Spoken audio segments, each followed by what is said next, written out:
Governor Romney, you've said that Governor Perry's position on Social Security is, quote, unacceptable and could even obliterate the Republican Party. Are you saying he could not, as Republican nominee, beat Barack Obama?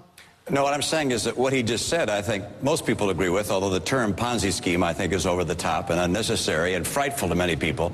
But the real issue is that in writing his book, Governor Perry pointed out that in his view, that Social Security is unconstitutional, that this is not something the federal government ought to be involved in, that instead it should be given back to the states. And I think that view, and the view that somehow Social Security has been forced on us over the past 70 years, that by any measure, again, quoting from his book, by any measure, Social Security has been a failure. This is after 70 years of tens of millions of people relying on Social Security. That's a very different matter.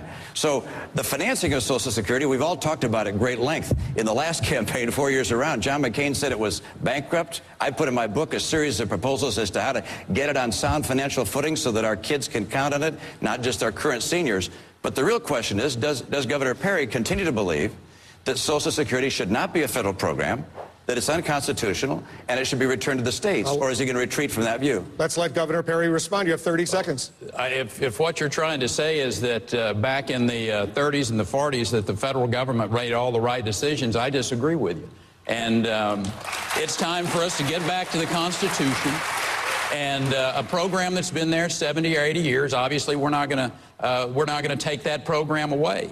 But for people to stand up and support what they did in the 30s or what they're doing in the 2010s is not appropriate for America. But the question is, do you still believe that Social Security should be ended as a federal program, as you did 6 months ago when your book came out, and returned to the states? Or do you want to retreat from that? I think we ought to have a conversation. We're having that right now, Governor. Yes, sir. If you'll let me we're finish, running for president. I'll finish this conversation. But the issue is, are there ways to move the states into Social Security for state employees or for retirees? We did it in the state of Texas back in the 1980s. I think those types of thoughtful conversations with America, rather than trying to scare seniors like you're doing and other people, it's time to have a legitimate conversation in this country about how to fix that program where that's not bankrupt and our children actually know that there's going to be a retirement program there for them. Governor, the term Ponzi scheme is what scared seniors, number one. And number two,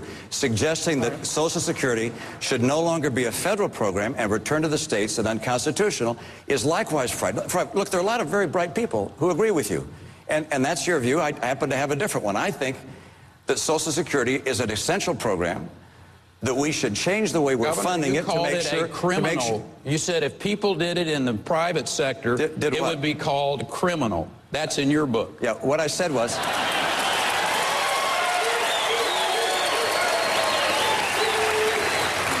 Governor Perry, you got to quote me correctly. You said it's criminal. What I said was Congress taking money out of the Social Security Trust Fund is like criminal, and that is, and it's wrong.